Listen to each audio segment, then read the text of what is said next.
little music break. I mean, just so everybody can get some new coffee or freshen up or run to the restroom or Wine. whatever they need to do. So it's I guess if anyone needs to do any of the above, do so now while we're not live. Wine. I'm streaming if that helps, but yeah, Okay, take a cool break deal. if you want. I don't know how long I you've been feel going. like the Rothschilds and the I feel like they're all kind of like a distraction. I feel like they're thrown in front of us to be like as if they are the leaders, but I think the real leaders are always going to be behind the curtain. Even deeper, right? In the Vatican. I don't think they're never going to show us, or we're not going to have any idea who's actually running the show. That's how I see it too. It's like 1984, isn't it, with your 2 minutes of hate against the face of a person that doesn't even exist. It's I agree totally. They're a front. Yeah. Full guy. They control everything. They control everything we see. So even if we think that we're getting information that nobody else knows, or it's fringe, they're still putting it out. Yeah. So they're putting out the Rothschilds. They're saying blame them. Even though the real, my theory is it's the whole Catholic Church, the Vatican. They're running everything. Yeah. Indeed. I definitely with the Catholic religion, it's literally the religion of Satan. I'm not religious. I've never been, but I've because of flat earth, I've kind of gotten into a little bit of that because I do believe now that we do have a creator. I don't know, exactly what that is, but I think the whole Catholic religion was thrown at us as like something to turn us away from our creator.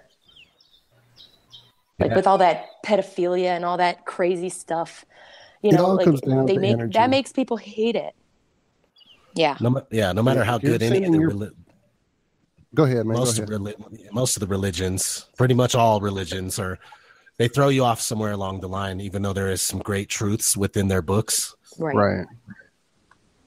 Well, if you're sending your energy and your prayers to the wrong, quote unquote, deity or the wrong, whatever you want to call it, then you're definitely already being, led astray there.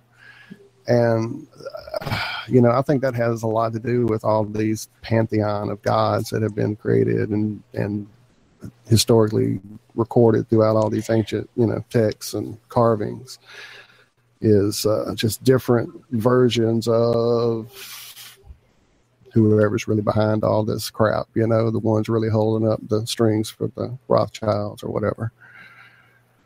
Yeah, absolutely. And I believe that the gods of the Titans, the Egyptian gods and stuff like that are pretty much the equivalent of what we have today as comic books. It's our modern day mythology, and it'll probably be misinterpreted in 500 years from now. They'll look back and find a Superman comic and they'll be like, "What? Look at these guys worshipped a guy named Superman. He was from planet Krypton," stuff like that. But when it comes to the main gods of the main religions, there's a lot of truth with it, but they added some things and they've removed some things, and that's lots of things. I have a hard time figuring it out, and all of us do. It's hard to talk to the fundamentalist or the extremist kind of religious person who believes wholeheartedly that everything in the Bible is 100% accurate, nothing's ever been changed and mistranslated or taken away. But the Book of Enoch and the books of Jasher and Jubilees, some of these books, they show us that there are things that have been taken away from the Bible. So, but I'm definitely. Have you guys heard of the angel Godriel? Yes. There's a friend of mine who says that we've been led astray into basically calling upon this angel Godriel God, when it's in fact not our creator as well. Yeah, I'm not sure. That's why I like to say creator and not use that, because there's also the GAD that is an old ancient, version of Baal, B-A-L. So I'm with you with that, with the creator. I just say creator because I don't want to step into the wrong, No, I'm the same as well. I mean, isn't there a god of this world? Isn't Satan the god of this world? Exactly. So we might be in hell. saying the word God, I mean, dog backwards or whatever. I mean, it's just the whole thing. That's why I say creator too, because there's only one entity. I don't know if it's an office of people or a lab of technicians, but there's only one entity that sort of created what is abundantly obvious all around us. So yeah, I don't use the word God either. It's so crazy though, because a lot of atheists, like when you talk to them, because obviously all the trolls are atheists. When you go, like, let's be honest, everyone has atheist in their name when they're arguing with you about flat Earth.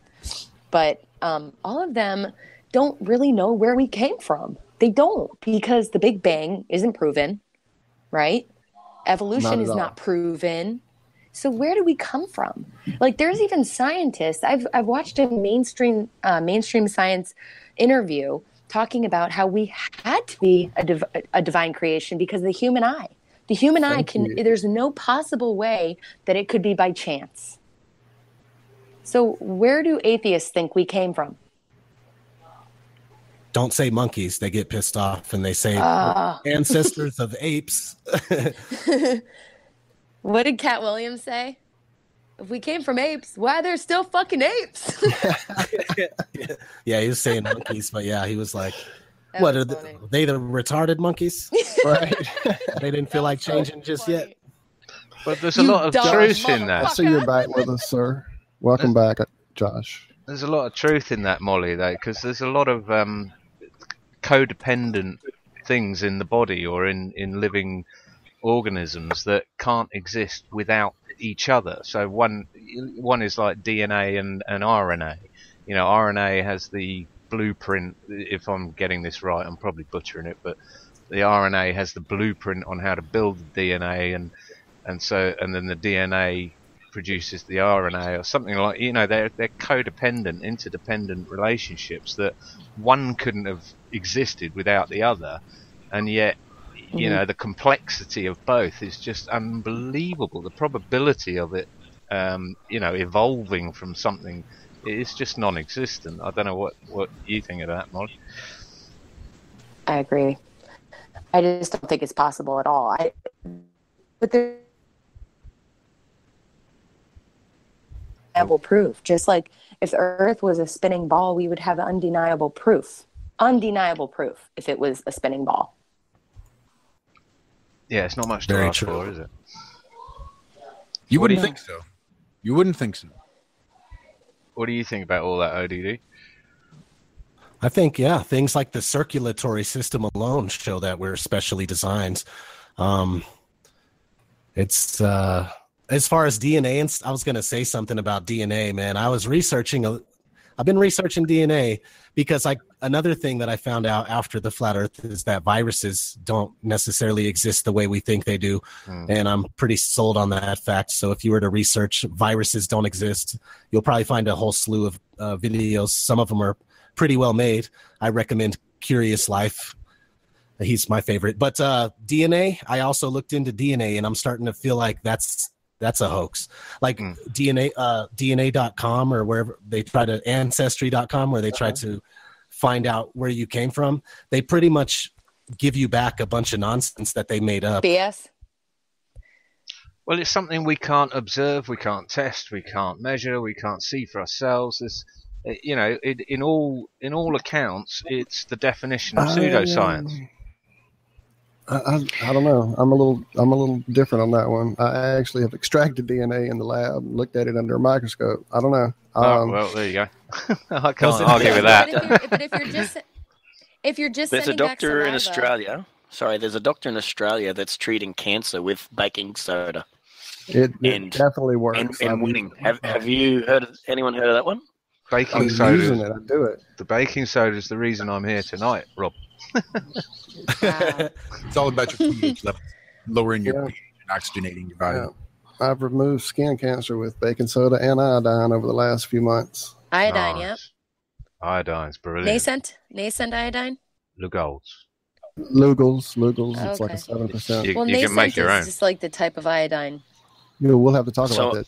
So I'm living under a rock, am I? Why? This guy is actually treating this guy is actually treating internal cancers with baking soda as well. Baking soda with lemon is amazing for it. It's great stuff. Here's a tip. Sorry, Josh, go. I was going to say the acidity in the lemon juice actually breaks down so that it still sort of neutralizes, and you're still going to get that basic reaction. So you're still going to lower the pH even with the acidic lemon juice. Well, that's why you drink. We need him, eh? No honey. You can't add the honey because the honey's going to throw that off and make it more acidic. So if you drink honey water, your lemon water, don't add honey to it. Here's a tip for prostate cancer that I haven't tried, but I certainly would. It would be bicarb soda mixed with molasses, made into little bullets, frozen in the freezer, and shoved in the appropriate orifice. That the molasses attracts the cancer cells or whatever, and the bicarb blows them to bits. So there's something to think about. There's so many very simple things from nature that you can use to cure yourself. But it's hidden from us. The information's just not given to us. And you have to wonder why. Because there's no money in a cure. Exactly. There's no money in nature. It is there. Have you guys seen The Truth About Cancer? Have you watched that? Ty, I forget his name. Ty. It's called The Truth About Cancer, and it was free on YouTube. I'm not sure if it's free on YouTube anymore, but it's incredible. And it's scientists, doctors, investigative journalists from all over the world talking about the same things, talking about how chemo and radiation are no good at all. And they're the gold standard. And it makes no sense because they have a less than 2% success rate. And you have better chance of survival by doing absolutely nothing than you do. Yeah, exactly. Exactly. Because the second they detect any type of cancer cell, they're like, you have no time. Go, you have to do chemo right now. And then people get scared and then they do it. But the truth is that cancer is not going to do any damage for at least several years, depending on, what it is. But people do mammograms and they find this little teeny speck that wouldn't do anything for 7 years, 11 years. And they make what? And might possibly just be a benign caffeine tumor. It could be anything, but they scare the crap out of you and they tell you need to act quickly, do surgery, you have to cut off your boobs, you have to, immediately. Mammograms themselves, Molly, have been shown to cause it, increase it, exacerbate it. Well, because they smush everything, and then whatever's in there just bursts. They smush it. Nice word. They smush it down. I've never done one, and I'm never going to. But I know how they're done. No thanks. But yeah, they can possibly burst whatever's in there, and then they want to stick a needle in it. Then they want to take a sample. They want to stick a needle. They want to, if it's a cyst, they just want to drain it. It's just leave it alone. Take some iodine and leave it alone. And fix your diet. Fix your diet. If you start eating clean, and I don't know if anybody else has started. I don't know if anybody else, because the whole flat Earth and all this stuff has kind of led me to start eating so much better. And I cut out dairy and I cut out meat. And I don't know if anyone else has done the same thing and felt the effects of it. I was going to ask ODD if he's changed his habits. Great. I haven't cut out meat. It's hard. I kind of think that I want to when I watch documentaries like Earthlings and stuff like that, or What the Health.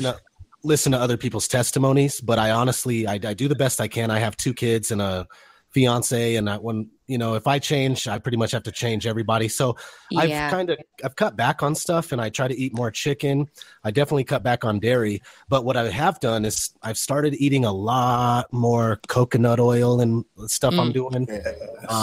I only every day I do 3 shots of apple cider vinegar. Yeah. That's good stuff. But I mean, the question is though, ODD, did you ever think you'd see the day that you were gonna do that? Sort of turn into a health conscious. I mean, I was a reprobate as a child, and should probably be 6 foot under already. But now I've actually got a real interest in my health and longevity and the simple things, only because I want to put my finger up to the establishment to say, I know you're murdering me, I know you're trying to, but you're going to have to, do it a bit more subtle than you are. I was just wondering whether you actually, because you were a bit of a rebel child as well, weren't you? And whether you ever saw yourself as a sort of on a radio program talking about health foods.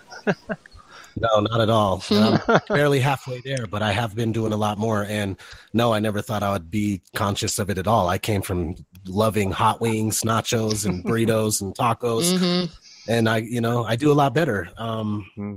I definitely urge people to try to look at what they're eating and make sure it's not excessive on any part. But, cutting out meat is going to be tough for me. Clears your mind up too. It makes you I was just going to say that. Honestly, I stopped eating dairy and I stopped eating meat, and I eat as much healthy stuff as I can. And I found that it really magnifies your senses and your intuition like crazy. And it's unbelievable if you try it for 1 month and just it's crazy because it gets your endocrine system working right. It gets all your systems that help with those things, because it's all connected. I mean, exactly. I started eating raw food. Go ahead. Sorry. Right. No, I was just going to say I was having issues, so I bought a book. I think it was Roger Bazanis.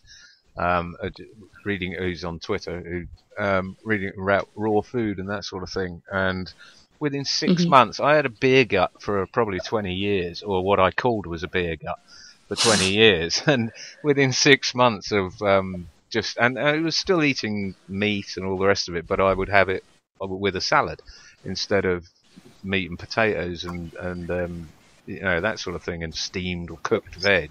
It was just raw. And 6 months, gone, completely gone. And now I drink distilled water as well. That's another one. Nice. Yeah, it is really nice. It's amazing the way. When you first taste it, for about the first week or so, you're like, this sort of tastes like radiator water or something. But after that, you get used to it. You do, and you start craving it. And you get used to it all. Beautiful. Your palate changes.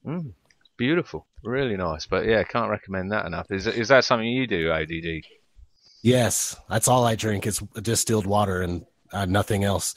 I add apples and cinnamon to my. I make batches like every morning, a gallon batch with distilled water. Nice. Cut up 2 apples, drop 2 cinnamon sticks, and it flavors up real nice. And I just sip on that all the time. It's my favorite. Do you do your own distillation? No, I run to the store. It's 79 cents a jug. Yeah, I do it too. Just wondered. It sounded like you might be. I want to get there. I was astonished when I was talking to James about distilled water. He's in Canada, I think, and he was saying the same. It was like 89 cents a gallon. It costs over here in the UK. You can't buy distilled water in the supermarkets for a start. Well, you can, but it's in a 1 litre jug, and it's in the car maintenance section for topping up your lead acid batteries. You can't get it, and it's it'll be £1.80 or £1.90 for 1 litre. So 89 cents. There's no excuse for anyone not to be drinking distilled for that price. Right. Unbelievable. I distill my own, and I can just hear the electricity meter spinning outside as I fire it up every night. But it was the soft that caught me. The softness of the water. I couldn't believe it. Just in my mouth. And then you can't even drink tap water anymore. It's ridiculous. Right. Not the shite over here. I've got a TDS meter, total dissolved solids meter or whatever. Our tap water. Well, put it this way: I put a jug out in the rain the other day and let it sort of fill up an inch, and took a reading on that. It was 25 parts per million. And you'll get arrested for that here. Catching your own rainwater. But 25 really isn't terrible. No, I tested our tap water here is 300 plus. It's like 300. Yeah, I have a zero water. and it's like it has a little tester with it, so you can test the water. But it's BS, because as soon as the filter goes, you can taste it in the water, and it tastes awful. And it's like they do that so you buy more filters. But it just goes to show you're better off, in the UK. You're better off drinking rainwater, regardless of chemtrails and everything else, than you are drinking the 300 parts per million out of your tap that stinks of chlorine. But even better, the distill comes out about 2-3 parts per million. But yeah, I agree, Josh. It's lovely. Before I forget, you were talking about your power meter earlier spinning while you're running your distiller. Have you guys seen the video recently this week? I saw it. I don't know. It may have been a while. The guy who had a new smart meter for his electricity put in his attic, I believe, and he's in there with a voltmeter showing that everything going out of the meter is showing the reading, but the big trunk cable that goes from the floor up into the base of the meter is completely dead. There is no electricity going through that cable. In other words, the power is coming into that meter somehow wirelessly and then being distributed to his house. Have you checked that out? No. It's pretty crazy. Pretty crazy. That's really crazy. Can't imagine. Wouldn't surprise me at all. This whole thing, like, the whole Aaron Dover, there's no electricity on flat Earth, with all the power cables and all the towers catching the electricity, like, Tesla coil basically type stuff, catching it and distributing it through the wires, that they're actually just selling us free stuff. Of course, we know they're doing that, but well, that's what I heard, that they were. I think that's Senod Jones. Walt. Oh, right. Okay. Is it? We should have him on, shouldn't we? We should have him on. He's quite a character, really, to be honest. Who are you talking about? Sanaj Jones is his channel. I think you're right. I think that is where I saw that video. Yes, sir. Isn't it Jones Sanaj? Or it may be. I think it's Jones, and then it's Jones spelt backwards. Right. Yeah, he's got a lot of interesting stuff out there. He is quite the character. Yeah. But he thinks the Earth is spinning. He thinks it's flat but spinning. Isn't that right? How? No idea. No idea. I think that's right. That sounds like a flat Earth society thing. Right. It sounds like, we're just flying upward. That's it. with no proof. It's just the same thing as gravity. Well, it's like those guys. They made that documentary called "The Principle." Have you guys seen that? Oh yeah. About the geostationary. It's about the Earth basically still being a ball, but it doesn't move. So now we're just a ball sitting in outer space. But there's no curve. There's still no curve. There's quite a few people jumping on that bandwagon. I mean, well, I say bandwagon. I shouldn't call it that, but no, I can, because I can prove it's bloody flat. It's a bandwagon, or something to be edgy and different. Yeah, but there are quite a few, even prominent flat earthers, Matrix for one, that have toyed with that idea and seem to be siding on it. But for me, the gyroscope just screws everything up on that front. It's flat, it's stationary. Prove it wrong. Yep. I agree. I don't tell anybody that it's flat without mentioning that it's also motionless. That's right. Stationary plane. That's it. That's all we know. Have you got any thoughts on a dome or infinite plane, all that sort of thing? Or do you just keep it black and white? No, I believe there's a dome. I just say firmament, but yeah, I believe there's a firmament, and I also believe in more land. I don't see how it could be infinite, and if it is, we're never going to know. So that's one thing about that. But if it is, I just believe they're hiding a lot of land from us. It's possibly on the other side of Antarctica, but the truth is, I feel like they're hiding land right here in our own pond. That's a really interesting thing. What you just said is, if it's infinite, we're not going to know, and that's absolutely right. Because if it is infinite, then you would never know, even if you walked for 100,000 years, because it's infinite. So you're never going to know. But yeah.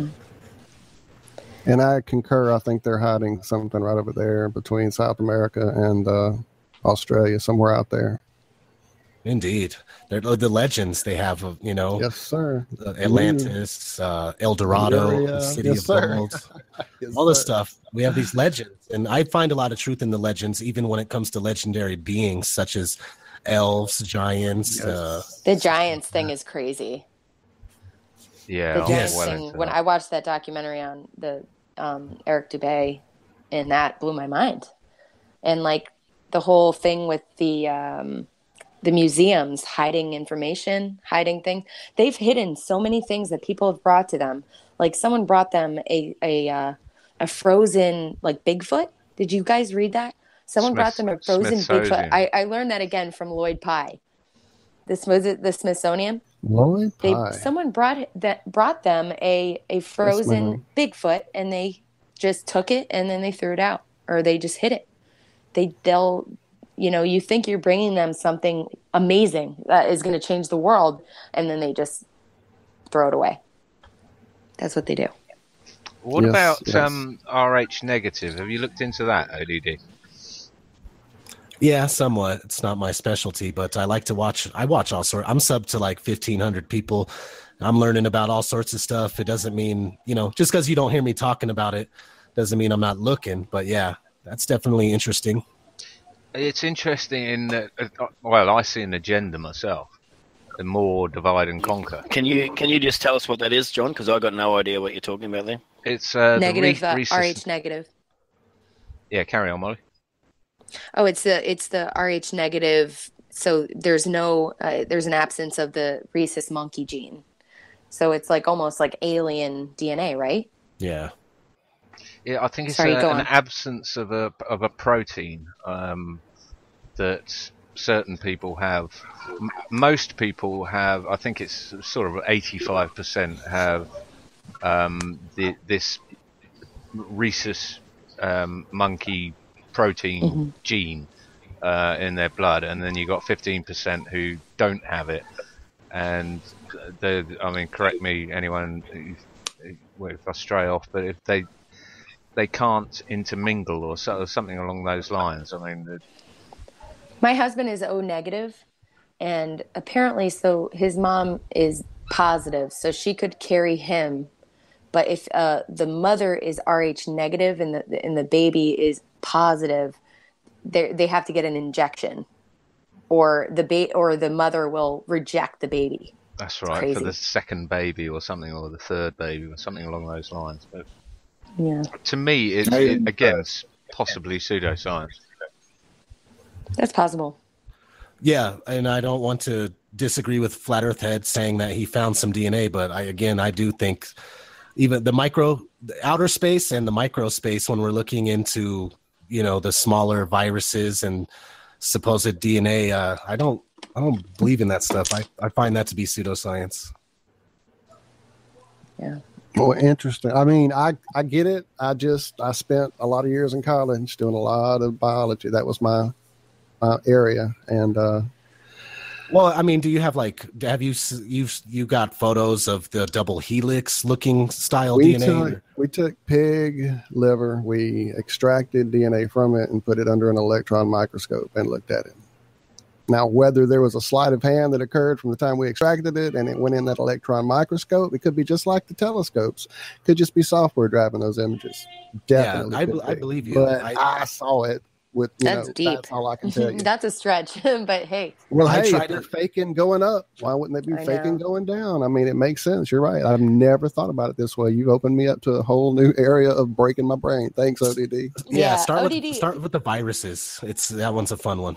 Well, I always thought viruses were very bizarre because they look like little tiny robots. That's what they look like, in all the depictions and all the organic drawings. That was kind of what I was heading for, was an art crossover with my biology. I was going to do illustrations, so I drew quite a few viruses, and that's what they look like, little machines that are designed to replicate themselves. That's what they basically are in the literature. Anyway. It's the style that they don't exist in, the way they're portrayed. Yeah, that's why it's hard for me to explain because it's not my specialty, but I'll send you a link to one of my favorite videos. You piqued my interest. You're going to send me down another rabbit hole. Thanks, brother. Well, I'll tell you what's interesting about that is, you guys have heard of Raymond Rife and his telescope that he invented, microscope that he invented, where he could see certain pathogens or creepy crawlies in blood in live,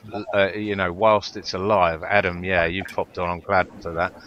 The trouble is when you say you put it through an electron microscope, then you've gone from the realms of being able to see it, like Raymond Rife, into the realms of software programmed by someone. Until this moment, that never occurred to me. Like I said, I've been looking at the fake telescopes for the last 3 years. Exactly. I was going to say the telescopes. You point it into the sky and it shows you Saturn and Jupiter with a whirling wind on it and everything else. But anyone else who looks through, let's call it a Raymond Rife telescope, is just going to see a furry, pastel blob. Indeed. Interesting.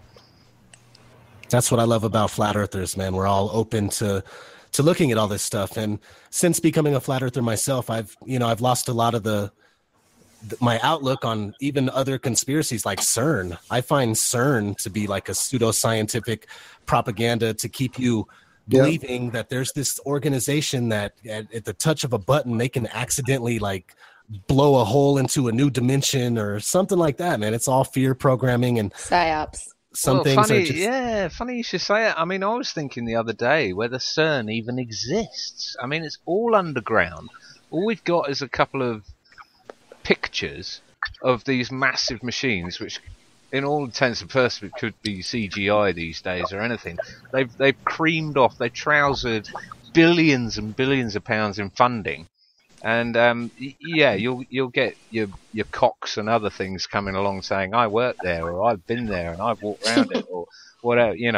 My auntie's cousin was in Sandy Hook or whatever. You just don't know. Could be as fake as NASA.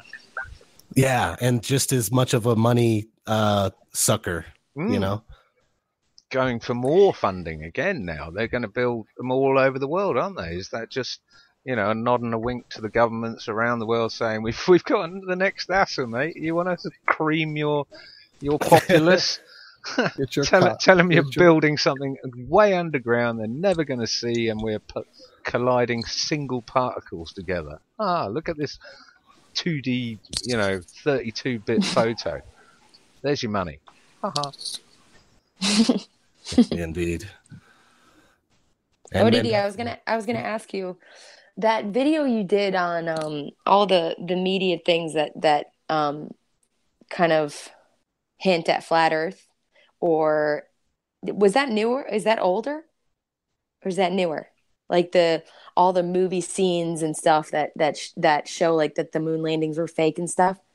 Oh yeah, that was a video specially aimed at the moon landing being portrayed in the media as fake.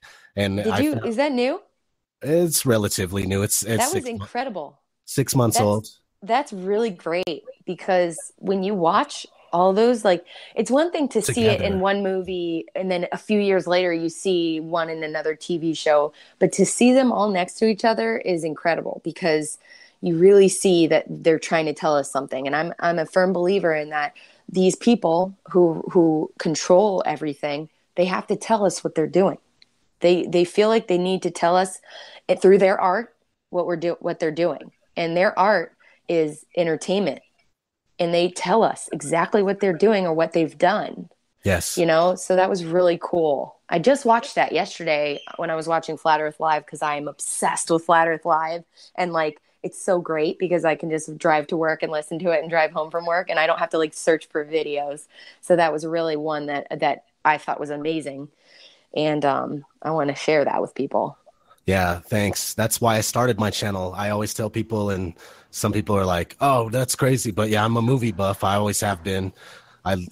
So now that I've become the truth seeker I am, I'm able to look back at all the media I've ever watched and kind of pick it apart much easier than others. But But yeah, I think it's an eye opener, and you're absolutely right. There seems to be some sort of law for them to have to disclose to us in one form or another, whether it's they're like, oh, well, you know, they could look at us dead in the eye and tell us, or they could just say, oh, we're just going to throw it on the media. Pretty much. They might as well. It's the same thing. Millions of people. Yeah. How many times in all of those scenes were they like, they faked the moon landings, literally said the words, they faked the moon landings.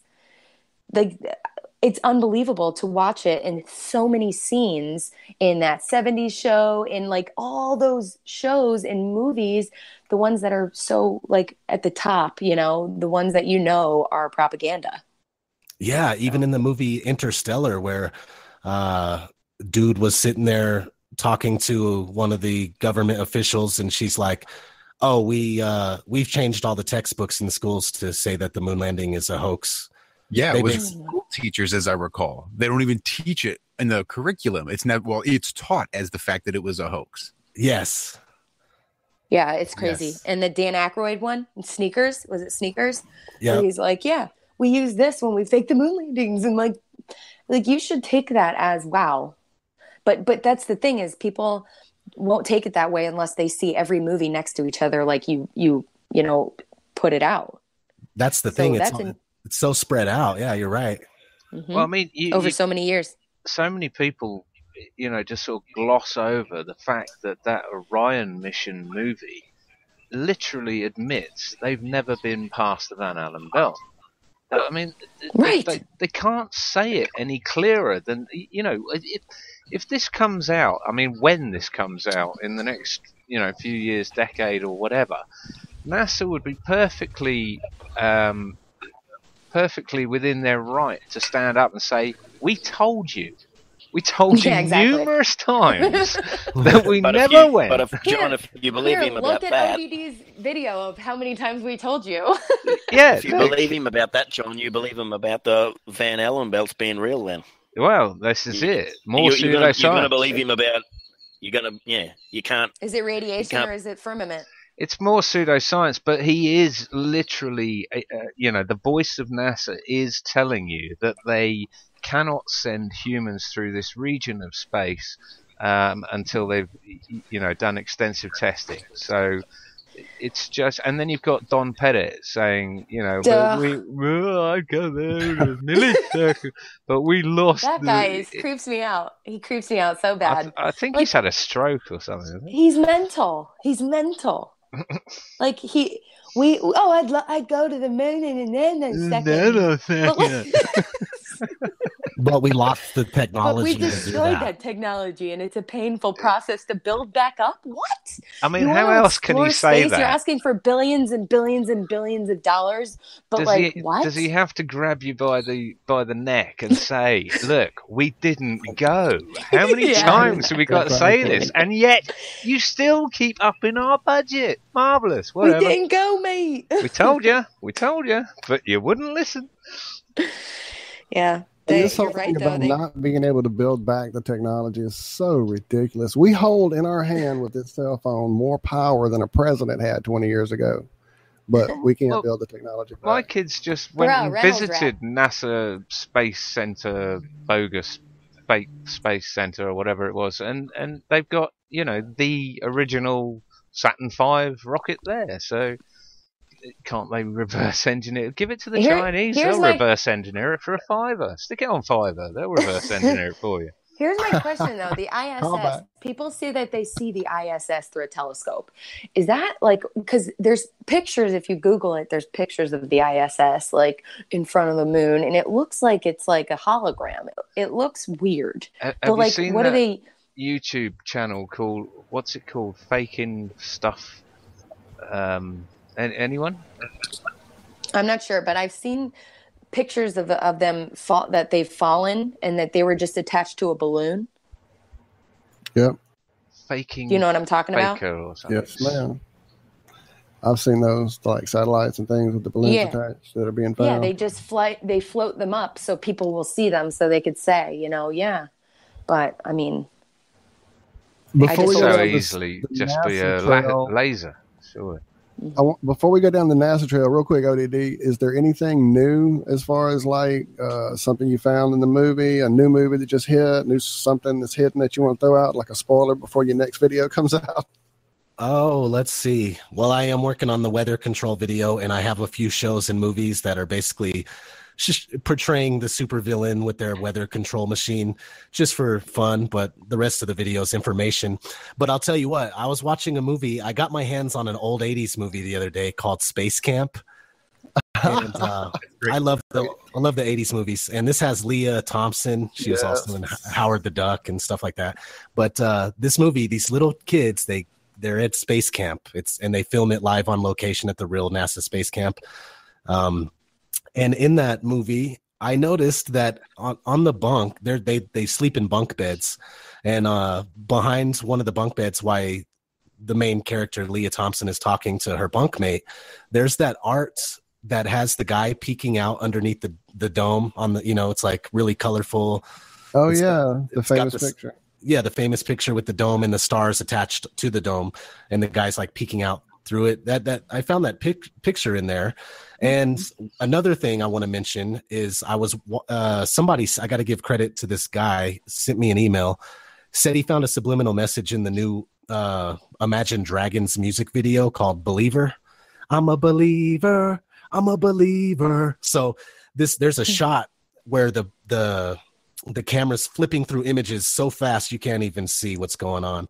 This guy happened to like go through it real slow. He paused it on this dude's eyeball, and the flat Earth map is embedded in his eyeball. No, Shut the fuck that's up. amazing. Swear to God. My God, that's great. All right, I gotta see that. I want to see it. I know. I watched the new Life movie. Did you watch that with Ryan Reynolds? Not yet.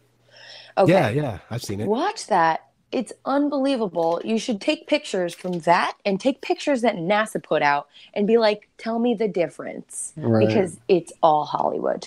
It's same with the Gravity movie. Incredible. No, the same with the Gravity movie. Fantastic. Absolutely. It's like, come on, guys. Come on. If anybody's interested in looking at that part in that music video, it is at 2:59. Okay. A bunch of images float by real fast, but if you pause it somewhere in 2:59, you'll see an eyeball with a flat Earth map. I'm going to do that right after. Do you analyze every movie music video you watch, ODD, or do you get tipped off with a lot of the stuff that you put onto your videos? Nowadays, I get tipped off a lot, but I usually don't make videos about what people send me. I just don't. I always go my own route. So sometimes I find a lot of the stuff I find on my own, but if I'm making a video where I'm going to discuss it, I will add in other people's recommendations, and it does happen often. Like, for instance, I was talking about Moana. I made a flat Earth comparison to Moana, which is totally flat Earth related, and somebody else tipped me off to this movie that I talked about afterwards. I forgot what it's called already.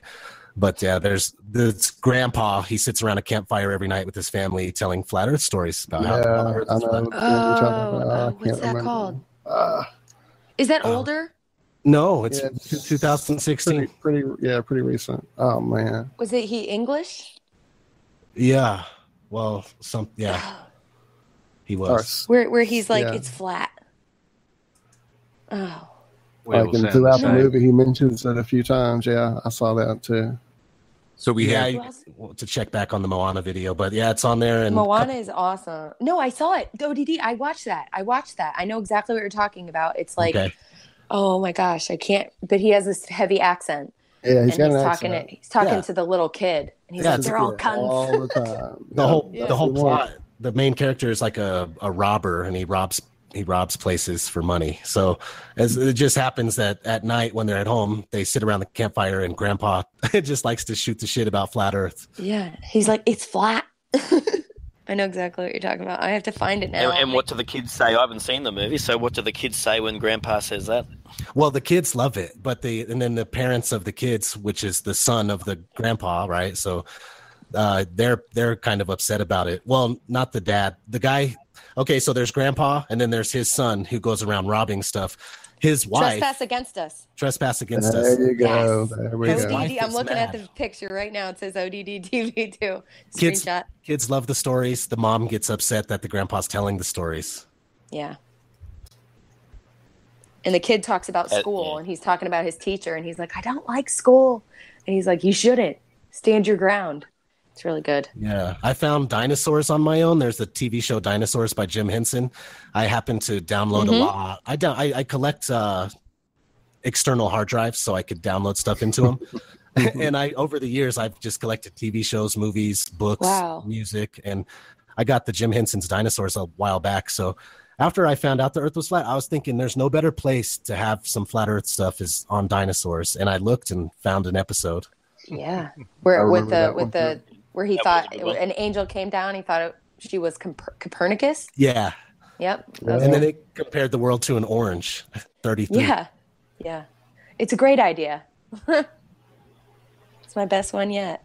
Just heading back there, that YouTube channel was called the Faking Hoaxer, and he's got ISS. What he does is fake things in CGI and go and just puts it out and says, there you go, it's a hoax. And the video was ISS flyover taken from Earth telescope, CGI, how to fake the ISS. And in fact, if I remember, Jaren put a video out and found an app on NASA's website. I think it was Jaren. Right. Which it was an app to fake your own ISS into your own photo. It's since gone. I've never been able to find it since, but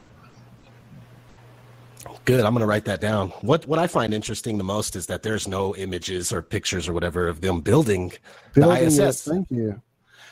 I was a huge NASA fanboy, and when it was being talked about, I couldn't wait to see them build the thing. And then suddenly, there it was. I'm like, what happened? Did I miss some missions? Because I watched almost everything. That was my biggest stumbling block.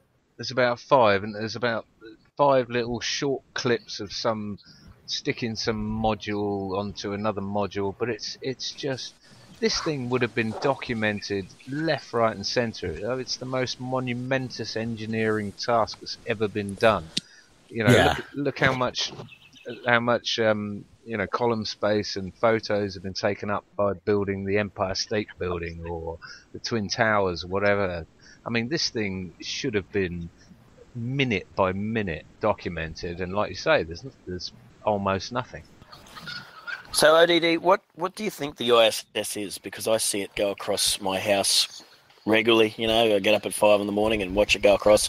What do you think it is? Because there's definitely a light in the sky. It flashes across the sky at a fantastic speed. So, what do you think it is? I think we're offline again, but I think the ISS may be a drone. You must agree, but it must be traveling at some fantastic speed to do what it does. Yeah, that's true. It's hard to get into that realm. I don't know what kind of they have suppressed technologies that we're unaware of, and it can definitely be a hologram or a drone. But it does go at a ridiculously fast speed. Trouble is, we don't know the height of it. We were saying before. Yeah. Sorry, Molly. I was just saying the trouble is we don't know the height. People always claim, and people always claim to have seen it with their naked eye, and I'm like, no way. And then there's videos that they've crashed, like there's like similar things have crashed and that they were attached with balloons, so they could just put something out there attached to a balloon and have it floating out there and have someone take a picture of it, Well, I was in my pool one night, and my son said, "There's the ISS," and it was dead set straight. It was 90 degrees. I've never seen it at 90 degrees. It's different spots every time you sort of see it. It was at 90 degrees this time, and it felt so close. It must be moving at some ridiculous speeds, but I could nearly make it out with my naked eye. I could nearly make out. It looked like a structure, but the closer it is. That's a huge question I have, is about the ISS and how they do that. That's a mystery to me. If it's closer, it is. Rob, the slower it's going. 250 miles. Sometimes I see it at. Well, my app tells me it's 1,100 miles away. It's, say, 20 degrees in the sky, moving away from me, and it's 1,100 miles away. Now, how could I see something the size of a football field 1,100 miles away? Right. Even if it's a reflection of the sun, I shouldn't be seeing it from the whole night sky. I shouldn't be seeing it the whole time. I should just see a glimpse of it as the sun reflects. 99% of this science doesn't agree with our senses. You know, the moon, like I just bought a P900 the other day, and I've been taking pictures of the moon, and you don't even have to zoom full zoom to be able to see the details of the moon. And the moon is supposedly almost 300,000 miles away. I don't understand that.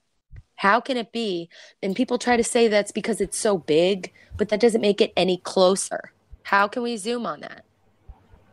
True. I was thinking about that the other night when I was filming the orange. It was like an orange red moon. Yes, I did it too. I zoomed in thinking if it kept zooming in, it would might as well be on the moon in a minute here. Absolutely. You know, and that's what it seems like. And the other thing that really puts the moon into question is the craters that are only 40 to 60 miles wide, and you know, you can see them from the ground.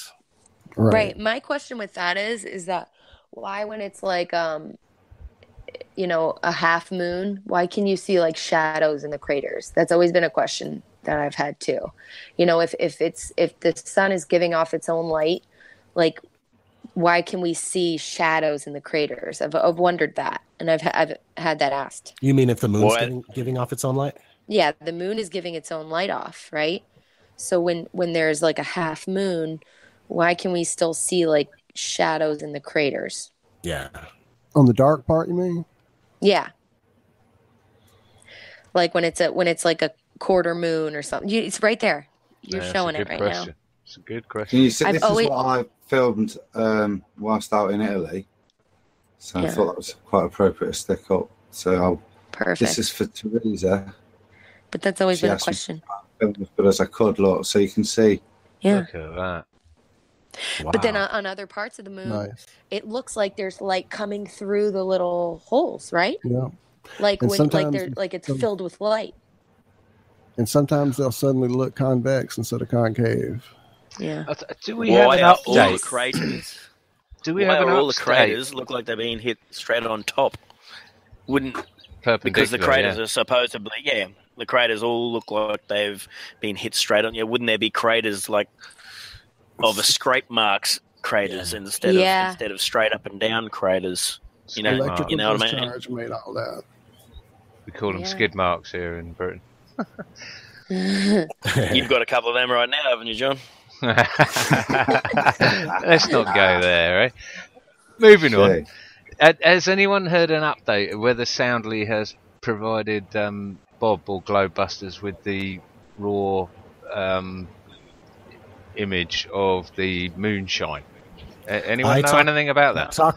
I talked to David Wise earlier this morning, and he said that Bob is prepared to proceed on his next show to totally dismantle Soundly's arguments. So I was actually going to give a shout out to Soundly and tell him that we could arrange for me to actually meet him at that bridge while he's filming and I'm filming, and let's see what we each get. Nice, like that idea. We'll get a P900 down to you. We'll stick it on the Flat Earth Express. I'll be filming through my phone, but I'll do what I can. But yeah, for sure. I mean, I'm here. I'm ready to go see this amazing curved bridge or these lines or whatever towers. Yeah, I can't wait. Well, I mean, if the curve is how Soundly portrays it, then the Earth is probably no bigger than 100 miles in diameter. Thank you. We're on the moon after all. It's planet Mexico, New Mexico. Right. Hey guys, I've got to call it quits. I'm going to a pineapple festival today. How about that? Not the big pineapple. Fantastic. Explain that, Aussie. What is that? What time is it down under? It is just past 9 o'clock now in the morning. Oh gosh. But we've got a couple of massive farms up just north of me that grow pineapples, and they're having a pineapple festival. It's supposed to be thousands and thousands of people there. Would you believe a pineapple festival? I'm getting dragged along to that. Are you how many people can you turn flat Earth? Talk flat Earth? Yeah, go flat smack them. Flat smack them. Have you heard of the big pineapple, Rob? Yes, yes. I was dragged up there. I was dragged up there by my wife to see a big, what was it? Fiberglass pineapple and a couple of fields, and it was the best thing she'd ever done. It was amazing. I think we've got the big banana just down south there. We've got we got the big mango. You got to stand beside the big mango that's just down south as well. Wow. We like big things. We like big things down here. All right. Well, good luck, Rob. You. Cheers for that. Really good to have you on. Thanks, Molly, and everyone else. Have fun. Cheers. All right, I'll see you all later. Bye. Love you, See you later, Rob. Take care. Later, Rob. Sweet. Now I want some pineapple. I know, right? Sounds great. Yeah, so Flat Earth. I hope that's what you got to use these events for, is go flat smacking. So what have you got? You're at the Flat Earth conference, aren't you, ODD? Yeah. And what are you going to talk about? I'm going to open it up with Flat Earth 101. Nice. I've got your frequently asked questions on my blog, and it's probably the most linked to blog posts that I use. And it's just to every troll that comes along, it's like, just watch this first and then come back, please. But yeah, I think 101. You can't stop putting the 101s out there, can you? Because there's so many people coming to this every day. It's become my specialty, I guess. Yeah, man, I'm not a Bob from Glowbusters or anything like that. There's a lot of much smarter and more capable people of figuring other things out as far as the deeper mechanics of the flat Earth. But me, I'm just an average Joe, man, and I can tell the Earth is flat, and I got some good information, and I just try to make it a point to try to get that information across in an effective way. I want people to say, my go-to video is this video, and that's why I made a 5-minute video. I made a 15-minute version. I've made a 30-minute version, 45-minute version, a 1-hour version.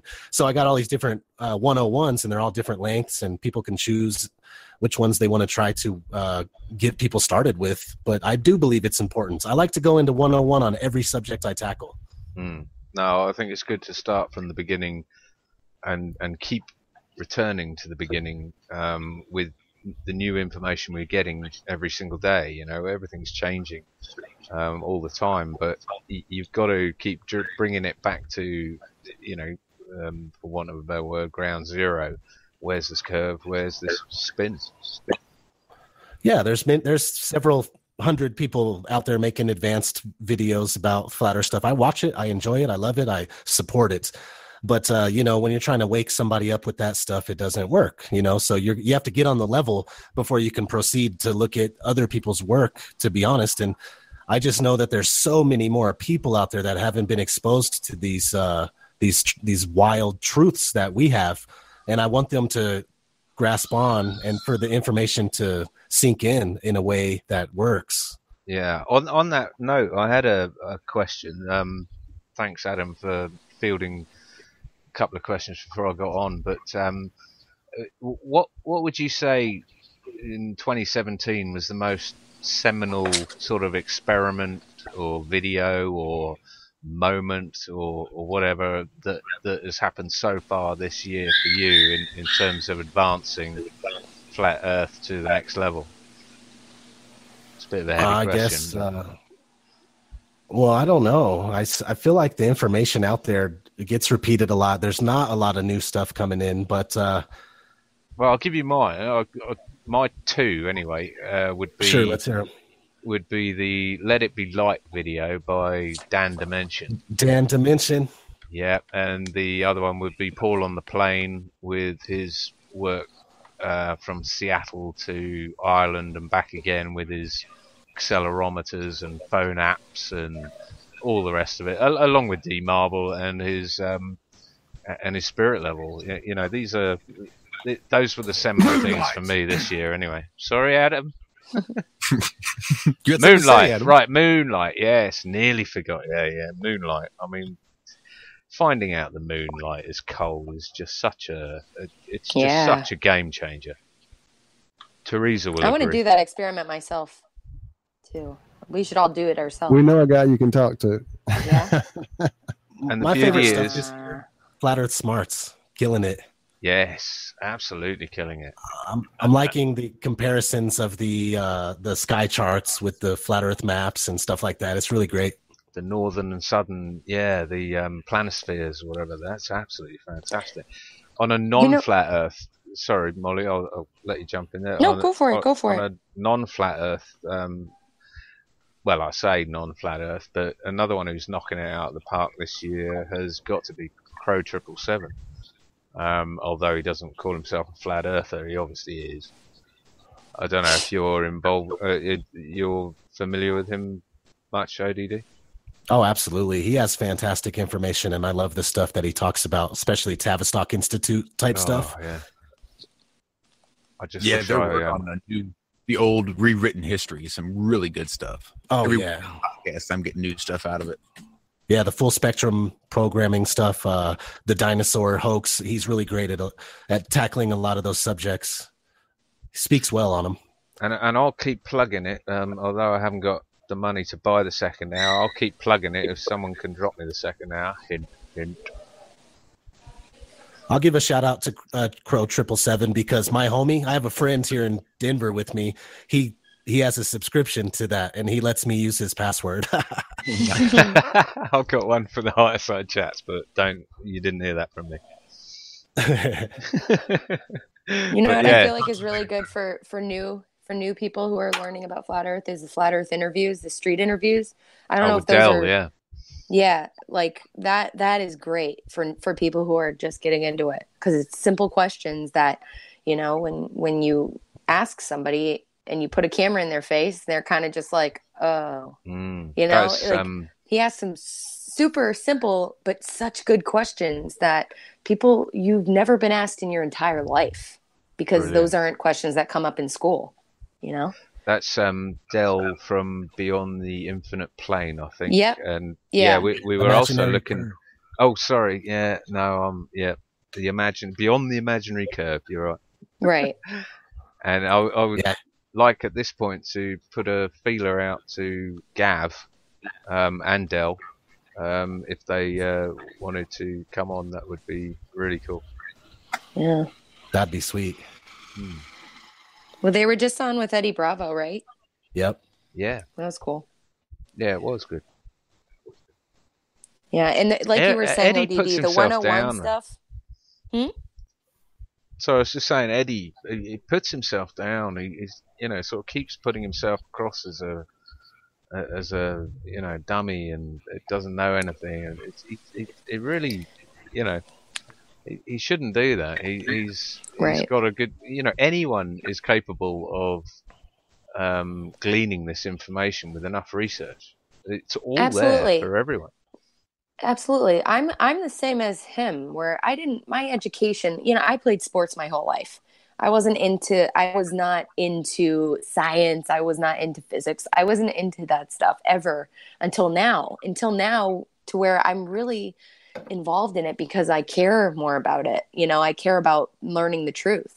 But I think like him, he was more into, entertaining and entertainment and stuff like that and jiu-jitsu.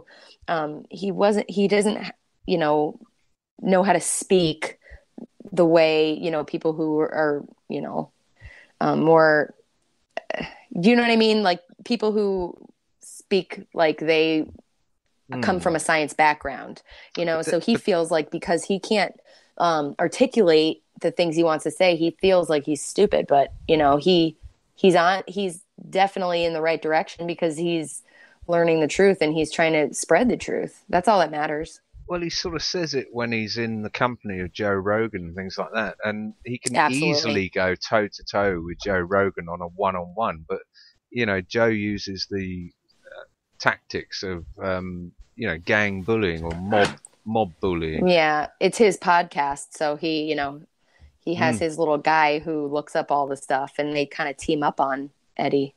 But I'm pretty sure most flat earthers would rather hear it from someone like Eddie than someone, you know, like Michio or someone, you know, something way off the scale. I don't know, which is why I gravitate towards ODD's videos, and in the simplistic way that it just puts it in your face and it says it in simple words. If anyone can go and research it further if they want, but you know, in terms of putting it in your face, that's an absolute, yeah, it's a cracker. Nice one. That's why I was saying, like, the 101 stuff you're talking about, that's what people need. You know, because most of these people are learning about it for the first time. So the more simple you put it, the better. Because if they get all confused, then they're just going to turn away from it, you know? So the basic things like, you know, the moon and that we've never detected any curve, or there's, you know, experiments that have proven that we're not only not spinning, but we're stationary. Those are experiments. That's science.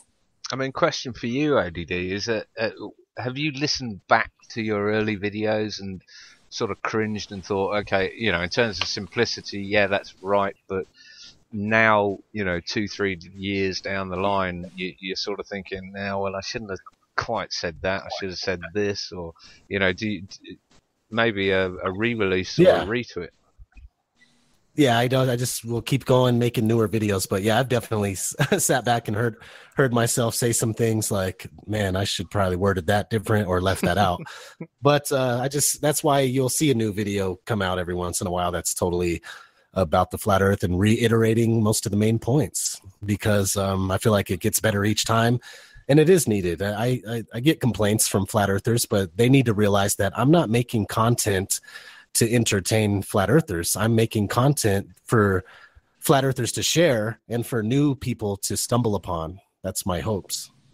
Yeah, and I think that's exactly what it is. I mean, it's a learning curve for all of us, isn't it? And it's you know, if there is such a thing as evolution, this is where it comes from. It's refining your. This is why I argue with people on Twitter. It's because it sharpens me. It makes me. It keeps your wits about you, and when you say something flippant and someone dives on you and pummels you into the ground about this flippant comment, then you know next time never to mention that flippant comment. You specify it more clearly. Hones us. Microevolution. There's a part on the Flat Earth in 5 minutes where I talk about the moon phases should be reversed when the Earth is on the opposite side of the sun for the winter months. Oh, yes. And there's a great case for it by this guy, My Perspective, Rory Cooper. He doesn't, I don't know if he has a channel anymore, but when I was first looking into Flat Earth, Rory Cooper was the man, making the best visuals you could see that would absolutely convince anyone that, you know, this Earth is flat. And he made a killer video about the how the moon phases should reverse when the Earth is on the opposite side of the sun from 6 months to 6 months. And he left YouTube and took all his videos down. And then so my case was based off of his awesome information. So when I get approached a lot on that Flat Earth in 5 minutes video, like, what are you talking about? The moon phases should be reversed. And I'm like, oh man, and then I can't even link him to the source video that I got for that information anymore. I should have downloaded it. But I would have left that out and added something else in its place if I knew that Rory Cooper was going to leave YouTube. I think it's right, but I've still been. I mean, only yesterday I was trying to fathom that out in my head as well, what it would be like on the other side. 6 months later, like you say, I still haven't got my head around it. But there are, other numerous things like that where I've had to sort of back away and go, well, actually, no, it's a bit dubious. It could be seen either way. But again, we're distilling the information down to the absolute undisputable, and that's the whole process of the game, isn't it, really? Yeah, that's true. You guys, I gotta get going. My child is screaming. I don't know if you hear in the background, but I gotta go, mommy. So thank you so much for having me on, and I can't wait to do it again. Great. Thank you, ODD. All right, Molly, nice to meet you. Nice to meet you. Have a good day. Take care. We appreciate the estrogen. All right, bye. Bye. Speaking of estrogen, I was talking to Karen earlier, who was saying she had a friend of hers who's got who's giving her footage. Who's a ball earther, by the way. Who's giving her footage of a drone flight that he was taking up to 1,500 feet. I mean, I know it's not very high, but he's the one providing her with the drone footage, saying, this looks really flat. There's absolutely, and it's got no fisheye lens on it either. It's a proper lens on it, and awesome. Yeah, so I was thinking, hopefully we might be able to get him and his footage and Karen on maybe in the weeks to come. Yeah, we certainly can. I would love to see that. That was my original hope when I started playing around with drones, was to get one up high enough, but I quickly realized those are a little out of my budget. You and me both. When I bought 2 of them for my boys and flew it proudly like a idiot dad I am on Christmas Day, and the thing just went over the top of an 80-foot tree and disappeared off into the distance. Yeah. Yeah. Didn't I feel like a heel? Luckily we had 2. Man, are you guys talking about Karen B? No, Karen KN. She's Kaz22. Kaz22 on Twitter. She's probably in the chat. She was in chat earlier, yeah. Probably before I crashed. Karen B was in chat earlier as well. And Karen was too, yeah. Was she? Oh, someone was asking what Molly's channel was. Bob was asking what Molly's channel was. She doesn't have a channel, she said. In the chat, actually. She finally answered him, yeah. She just hangs out with us lunatics on Twitter. Cool. And why not? And why not? Do you spend much time on Twitter, ODD? I was about to ask that question, sir. Go right ahead. I actually just share stuff and without ever going back to look at it. It's a good place. Yeah, is there a lot of stuff to keep you on Twitter, sharing, doing videos, or what's up? It's where we all came together, yeah. That's how we all met and started this endeavor. Oh, that's cool. Just kind of doing this, just hanging out like from across the plane, getting to know each other, finding out all these different ideas, throwing ideas back and forth, I mean, Twitter's like a pulse. It depends who you're subscribed, who you're following. It's the same on YouTube and all the rest of it, I'd imagine. But it's like a pulse. If it's going to happen, it will happen on Twitter first, and then it will spread out, and then someone make a video, then it will be on YouTube. It's just one of, so if an earthquake in Turkey happens, then someone's going to tweet it and say, shit. My fiance will send me something. I just found this on Facebook. I'm like, oh yeah, I saw that 2-3 days ago on Twitter. Yeah. So yeah, it seems like it's just a little ahead of the curve, if you will. I suck at social media, period. I'm not good at Facebook. I have all the accounts, Instagram, Facebook, Twitter. I just post and then I leave it alone. The only settings on my phone, I have a phone set up for push notifications for YouTube, so I'll check on those and reply on YouTube and stuff. But yeah, I really do suck at other social medias. I think we all did too when we first started Twittering. So we've learned it's worked for us. It definitely. And then we found people like Molly and oh man, just oodles of people that we found over the year here and got to know. And that's really what we're all about, is just letting people see that we're just regular people. We're not all a bunch of lunatics foaming at the mouth with tinfoil hats thinking the earth's flat, that we're just regular folks trying to work this thing out. So we're glad to have you as part of it today, sir. Yeah, that is awesome. Yeah, I always get messages I hear from someone else in my email saying, I left you 20 messages on Twitter and you didn't reply, or Instagram and Facebook, you never return and I have one place that I'll always answer you, and that's oddtv3@gmail.com. And it's on my channel where you list your email, and it's you could find it in a lot of places, but I can't say keep that up with one again slowly. What's up? Say that one again slowly. I can't keep up with the messages coming in on Facebook, Twitter, and Instagram. So I'd like to get I'd like to have people contact me at my Gmail, which is oddtv3@gmail.com. And that's where I'll surely reply to you. But yeah, I get people mad at me because I haven't replied to them on other social medias. Cool. Yeah, I just wanted that email address. It's hard to get hold of people these days sometimes. Well, this thing is growing for sure. I know with your size channel, my goodness, you must have just no time to keep up with all of it. That's why I just try to dedicate it to the Gmail. It's out there. If you look hard enough, you'll find it. But yeah, I don't keep even the private messages on YouTube are like just out of control. I can't keep up. There's 400 in the spam, 400 in the, that I haven't looked at in the past week. So then I just get discouraged and I don't even look there. We've got all your contact info in the show description, with the very first being your email address. So if anybody wants to get a hold of you, ODD's email is front and center at the top. So, ODD, what have you got that you're looking forward to for the remainder of 2017? Nothing. I'm just sitting back, chilling. Is always, to me, everything. The more I get into this truth stuff, and the more I research, the more I find that it's just it's almost hopeless. Mm-hmm. We could turn everybody into flat earthers, and I feel like the controllers are still going to be the controllers. I kind of am a pessimist in that sense.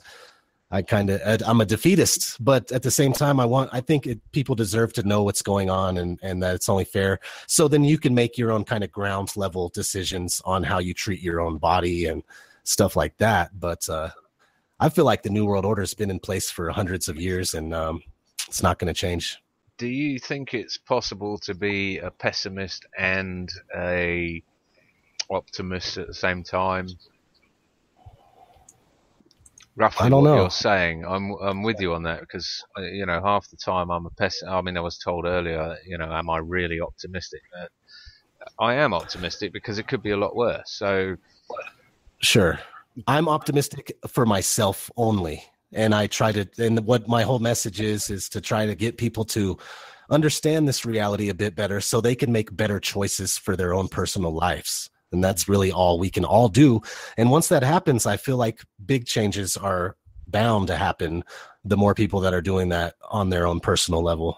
Oh, good answer. Yeah, I like that. Adam, you got anything to say?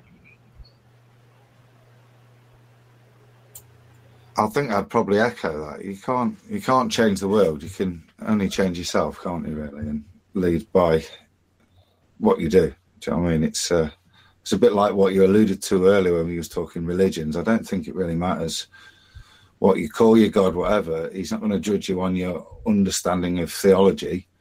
You're going to be judged on your deeds when you're here. So I spend less time worrying about the theology of God and more time, I say, participating in life, I think, is probably the better thing. And this whole awakening, it does allow you to maybe appreciate life a little more, I think, and that's why I continue, I think, and keep repeating the same thing in respect to you, ODD, for doing the same. You know what I mean? The more people you can even just awaken like that, I think it's worthy.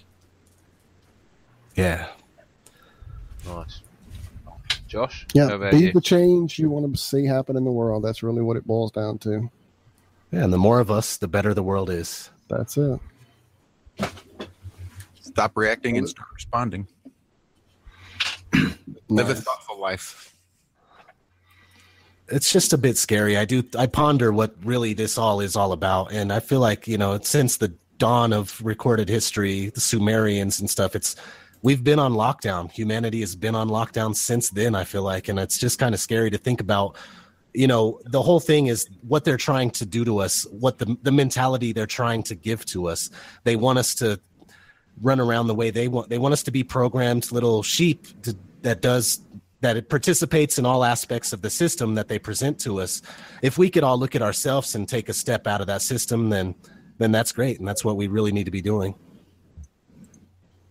And a lot of it comes down to recognizing who these people are that think they control us and relegating them to the bin of irrelevance. And if we all walk away in unison, then they don't exist anymore. If no one watched the BBC, they wouldn't exist anymore. If no one listened to CNN or even bothered voting or registered voting, because it doesn't matter if you vote or you don't vote. If you've registered a vote, then you're involving yourself in their system. So it's a real case of us relegating them to irrelevance. Yes. That's what how do you take think the of power. anarchy? I think it's, I don't know. I like the idea of no rulers. It's a hot buzzword, though, isn't it? It stirs up a lot. There's a lot of programming that follows that word, such as Flat Earther as well. I mean, anarchy, like you say, it's not without rules, it's without rulers. I mean, how better a society could we be in if we didn't have an elite ruling class that consider themselves part of the inner circle with privileges? Yeah, exactly. And it's like that movie Metropolis from, I think, the 1920s, where all it is two classes, the slave class and the ruling class. And they show us these things in these movies, trying to make us think that this is going to happen in the future, but this is what's already taking place. We're the slave class, they're the ruling class, and they basically live life on the backs of us slave workers. And we have to do everything. Has there ever been a different system? Yeah, everything we can to take power back, which stop participating in some of the elements that they provide. I'd say that extends to smartphones and the internet and all this sort of thing, but that's detrimental to us, isn't it? And then there we are, right? I feel that way all the time. Using the tools that we have against them, I mean, that's really all we can do, using the videos and the music and learning it and you know, tweaking it and getting it down to a science like you have for sure, ODD. I mean, unfortunately, this is the system we're in, and the way these ideas are locked into people's heads is through that little box over in the corner or that screen in front of their face. So learning how to use that tool like you have is definitely a step in the right direction, at least into getting ideas out there. Indeed. But I feel like we could use their tools against them. Also, there is a case for us creating our own tools that we can use against them. I mean, every one of us probably has a Wi-Fi router, and there's no reason why that Wi-Fi router can't be configured into some sort of honeycomb center around your neighborhood where you create your own internet, basically. It doesn't rely on their internet, and it's redundant in terms of everyone with a Wi-Fi router can either connect to it or can't connect to it. We have the network around us. We just haven't capitalized. We haven't stepped away from their network of Google, YouTube, Twitter, all these other social media things, and created our own things. In the early days, there were the BBS boards, this sort of thing, that were completely independent. You know, there's still huge scope for us as the people to be able to not have to use their tools against them, but to relegate their tools to irrelevance and create our own tools. Nice, I like that. Yeah, that's great. That's what we need to do. Just need the brains to do it now, don't we? Yeah. Adam, get your old mate. Who's your IT guy? That's outside of my field. Yeah, that's outside of my field. You're more the IT side of stuff. But I mean, that's the kind of thing I think they look for, isn't it? Anything that does pop its head into the market gets gobbled up. Yes. And swallowed and either sanitized and spirated or is disposed of, isn't it? Yes, that's what happens each time. Yeah, it comes back to distributed networks. So there isn't one single point that can be corrupted or can be bribed or can be blackmailed or whatever. It's a spread. It was like Bitcoin or along those sort of algorithmic lines. So it was spreading the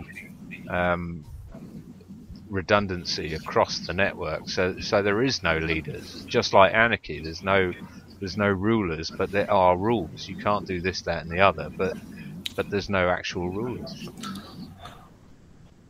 Good point. I think it requires a... Go on, Josh, sorry. No, I was really just going to try to get us wrapped up. We try to limit it to 2 hours. This is one of the issues we have is we could sit here for 5-6 hours. We could do this all night long as we've been known to do. So we do try to at least limit it a little bit. And even with the crash earlier, we're at 2 videos, which is a pain in my ass. But I think if we wrapped it up here, we would love to have you back on because we just covered so much. Maybe after you get your new video released on the geoengineering, we'd love to take a look at that and go over that and talk to you about that. That would be awesome if you could come back. Oh, man, anytime you guys rock, man. I'll gladly come on the show once a month if you wanted me to. Oh, absolutely, brother. Absolutely. Careful what you wish for. I got connections, too, to other truth seekers. We could get some... I could talk to some of my buddies and try to get them on, too, if you guys need help trying to... Yeah, man, that would be great. Get a hold of somebody, like Richie from Boston, even. Me and him talk. You know some night owls by chance? We're starting a show on TFR, but it's at 2 a.m. Central Standard. Wow. So I know quite a few people that are they're just always at it. Awesome. That's what we need are some night owls because it's going to be a little tough to book regular folks during those hours for sure. Yeah, we'll definitely take you up on. That's cool though. That's good that you got a show on TFR, man. That's congratulations. Thanks. Yeah, we're really excited. If you guys need help with, let's say, making a logo or anything of that nature, images, I'd be glad to help. Music for intro, whatever. Awesome, man. Well, ODD, I wasn't going to say much, but really glad to have met you. Glad to have had a talk. Where can people find you? Odd Reality on YouTube, and my email is embedded in the spot in the about section and stuff like that. So I just recommend watching the videos on YouTube, and if you need to talk to me, email me because that's the best bet of getting a hold of me. Will do. Brilliant. Thanks, ODD. Brilliant.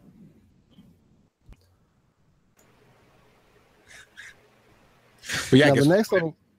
Oh, go ahead, Josh. I was going to say the next little part we usually go into is what we call the fringe, and that's basically just letting it loose and just shooting the crap about whatever comes to mind, not necessarily flat earth related, just chill, after party, if you will. So you're welcome to stay, but I know you got kids too, so. Yep, I'm going to have to make some dinner here shortly for my family, so. Absolutely, brother. Definitely, I'm going to handle that and let you guys carry on. But yeah, you got my information. Feel free to hit me up anytime. We definitely appreciate you coming and hang out with us, and we'll definitely probably be hitting you up on some of that offer there, brother. We appreciate all that as well. Thanks so much. Yeah, awesome. Thanks for the great chat with all of you. Well, thanks for coming on, and yeah, we'll definitely take you up on that and try to have you back here in a few more weeks. All right, you got it. Yeah, nice to talk to you, mate. Take care. All right, brother. I'm out. Peace, guys. Awesome. Thanks. ODD Reality, ODD Conspiracy Vlogs. Jeez, this guy's everywhere. He's all over the place. Check out the description. We've got all of his links. You want to contact him, though, send him an email. Stop trying to contact him in all those other ways. Just consolidate for him. Give the guy a break. And that was good stuff. Good stuff. Excellent. But John, I'm glad we were able to make it, man. We were afraid you were going to be down and out for sure. So good to see you. Mate. I was 2 hours ago. I was absolutely crawling on the floor, but I had a little bit of bicarb and a bit of fruit juice. And yeah, you couldn't shut me up, could you? It's all right. Rob had you covered earlier. Rob had you. He had you covered. He took it. Rob came back in full form. Welcome back, brother. Oh, it's such a touch and go thing these days, whether you're in the mood or not in the mood. It's just Yes. So are we live still, or should I shut the stream down? Still live. Go ahead. I'm just going to close out with gravity. I was going to say, shall we gravity out and do